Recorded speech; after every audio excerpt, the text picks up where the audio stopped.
recycled and what can't. Bottles like these can be recycled, but only 9% of them are. The rest of them end up in landfills.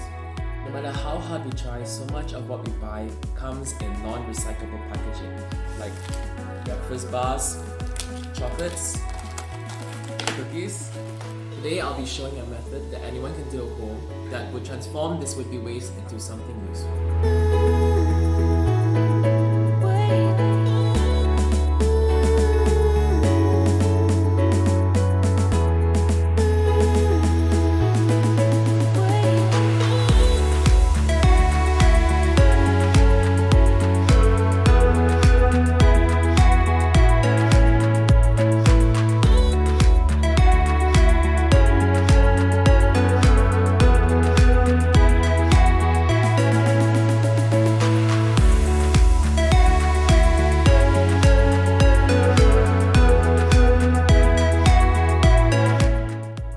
So I have successfully created my very own Ecobrick. It took 10 to 15 minutes. It was easy and fun, and I've used all the plastic packaging that I would normally throw away.